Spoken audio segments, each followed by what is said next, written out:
and welcome to Warblog. What we're looking at here is the Battle of Tessalit, which is there.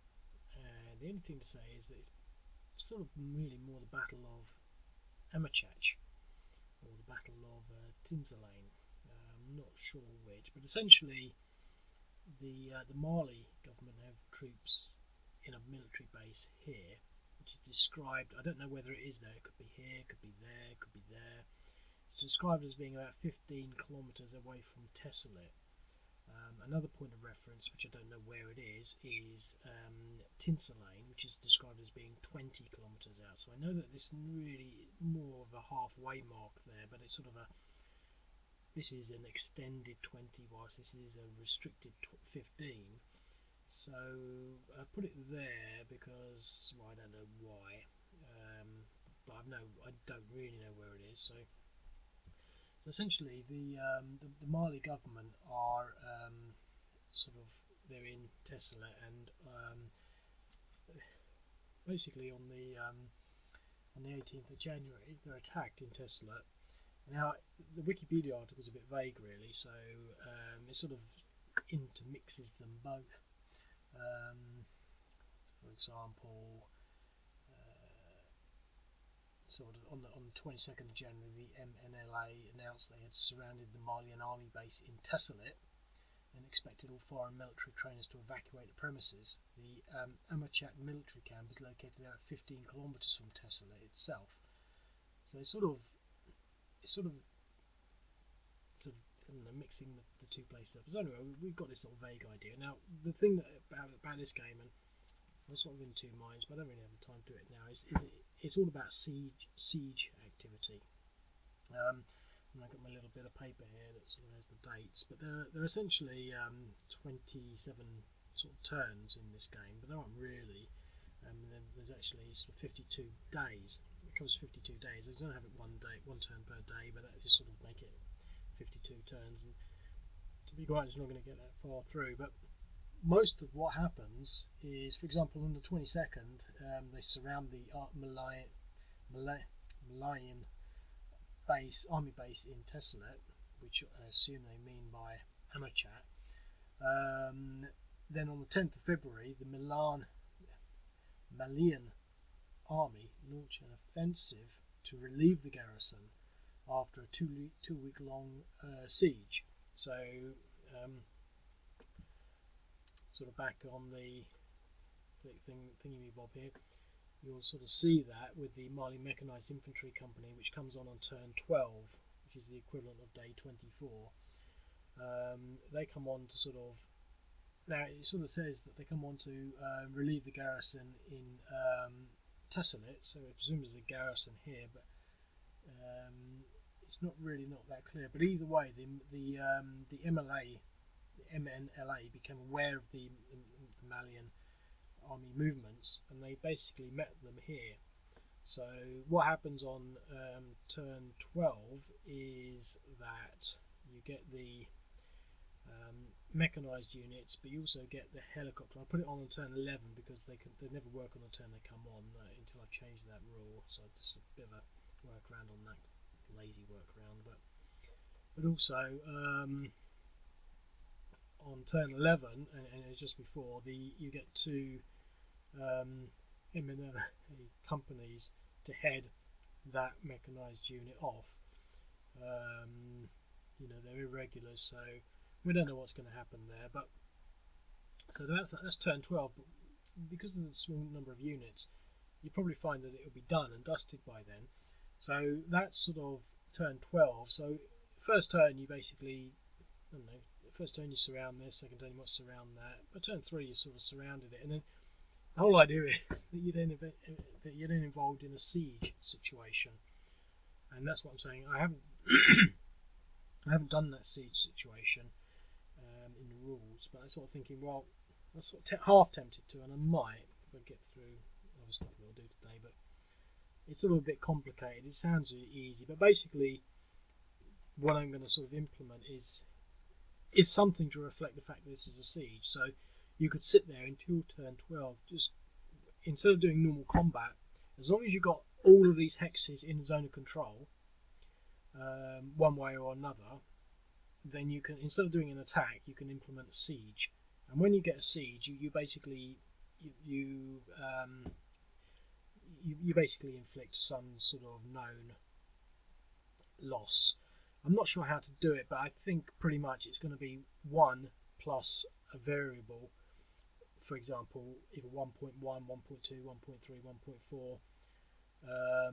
So incrementally, the point you'll be able to, the defender will be able to recover a fatigue each turn, but that 0.1, but 0.2, 0.3, 0.4, etc. will become cumulative, and it won't really necessarily be indicative. It won't be necessarily directly proportional to say the number of surrounding units or their strength.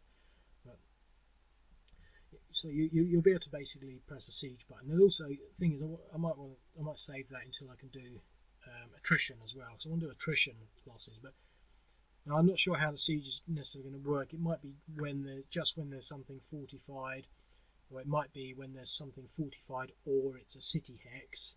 I don't want to just do it on everything, otherwise you could siege any unit when not even anything. So they've got to be in something that they can conceivably be defending in, and I think maybe just the forts will suffice, but I could always maybe change that.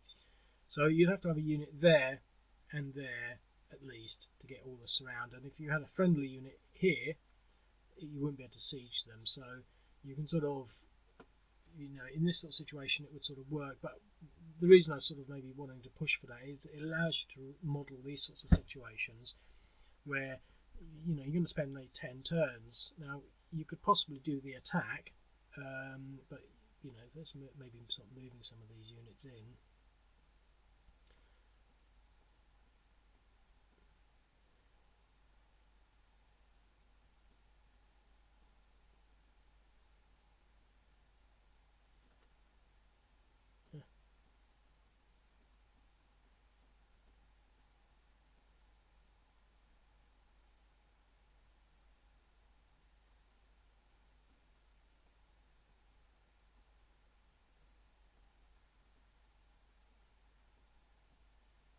Okay, that would be a siege. How much have these got?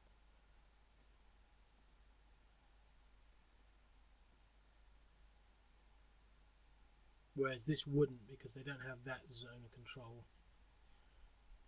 in place. So now, interestingly enough, the way I've done it there is slightly different to how I intended to do it, because I was just sort of doing it to model things. But they will be able to attack. They'll be 5, 10, so it'll be 10 versus what they got in there, 3 tripled up to 9. So that would be almost a 1-to-1. This would be 1-to-2, but they got a bit of a surround, so that might be a 1-to-1. It sort of depends, but we can sort of swap and change some of these units around to maybe get a bit of an extra edge. But basically, you can then sit there for the next 10 turns, and when you do the attack, for example, this, which I imagine will be a 1-to-1, attack and retreat, brilliant, and they've got depressions too. But you wouldn't do that because it's too expensive. The chance of losing, as we just sort of demonstrated there, it just suddenly becomes, well, why would they carry out such such an assault? And here, the odds are going to probably be 1-to-2. I'm sort of tempted, but I just don't have time at the moment. 1-to-2 and an exchange. So, so essentially, what I'm sort of getting to is that I want to sort of put these siege rules in. But anyway, so what happens is on turn 12, essentially the mechanised units come in and they get beaten back by some more sort of MNLA units. Let's sort of go ahead of turn. Now we're not going to do anything with these units, but A, because we want to sort of reflect the siege situation, and B, because I want to sort of maybe get through it a bit. They're not really going to come out. They could possibly do a 4-to-1 against that. In fact, let's just see how that looks. I think I could definitely play this game differently because I probably wouldn't split the forces up. But that was a 4-to-1 and a DR, so he's been beaten back again. Because they're irregulars, though, they're less likely to be eliminated, which is nice for them. Now, next time we get some more reinforcements, you see, so they do get some more units come on. So it might be, in the first instance, to sort of, try and take this place out, or at least do some damage against it. But essentially, as I said, I'm trying to sort of build in that siege structure to reflect this sort of stuff. Basically, on turn 29, the defenders at Amachach military base, so that's here. So on turn 29, they launched several raids in order to break the rebel siege, which is what we just did there. So essentially, they broke the rebel siege, on the first turn. So it's that sort of, it's the ability in it, say in a hex counter game like this, to actually, this is what I'm always wrestling with, to model, the fact that they just sat there in their fort, in their military base, for sort of, for over a month before they made their sort of, a concerted attack to get out. There were some other sort of attempts by the Malian army to sort of to break the siege on the 4th of March, which is about turn 24. The Malian army launched a second attempt to break the siege by sending reinforcements back by combat helicopters. So the first one was where they were intercepted at Tinsalane. On the 4th of March, which is again sort of turn 24, they attempt another one with another military helicopter. So we've got some units that come on the board down here to give you another go at that.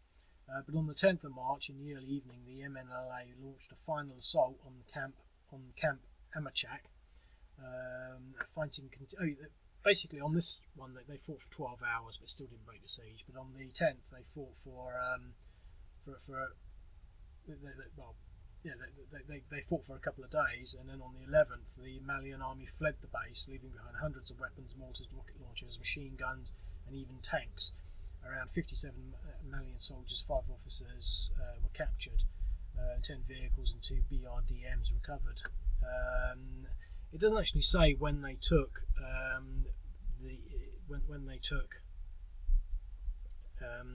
Tessalit, but it does sort of infer earlier on in the text. When you look at the entry for 10th of February, it says it argues who won that battle, which is the one that was down here in Tinsalane, and it says the overall outcome of the confrontation is disputed over with both sides, so both sides are disputing it, but it seems to have been more in favour of the rebels, as a month later Tessalit fell. So whether these are two separate entities, two separate bases, or but it's assuming this falls at the same time as that. So other than that, you get an insight into sort of the dynamics of this particular battle. I think it's quite interesting, and what interests me to some extent is that whole siege thing, and actually being able to sort of not so much model it properly, but just give some sort of meaning to the idea of putting something in siege with having an effect to it, because essentially as a game it doesn't make a lot of sense. I think a lot of games, they need to be sort of something that you can necessarily win, but it's like artillery. It's one of my favourite things because it's no brainer. You just keep firing at things with artillery until they're not there anymore. Now obviously in the real world you can't necessarily do that because you run out of ammunition and it costs money, and there are other imperatives that you've got to follow, political will, and not destroying entire cities like in Syria at the moment. But I think if you've got the siege option, you could just sit there and you just press siege, siege, siege every turn. Next turn siege. It's hardly a war game, and it's a no-brainer because in the end you're going to win. But then you've got to sort of consider, well, if I'm only going to give myself a few turns, or I'm going to turn 10 I get reinforcements. It's just another aspect or angle on how the whole thing works. I'm very tempted to sort of get to it, but I've got to do other things, so I really want to do it. So this is a small game that's going to have a big impact on the development of the whole thing. So that's the Battle of Tessalit. I hope that sounds of interest to you, and if you want to play it and all that, I'll speak to you later. Cheers, bye.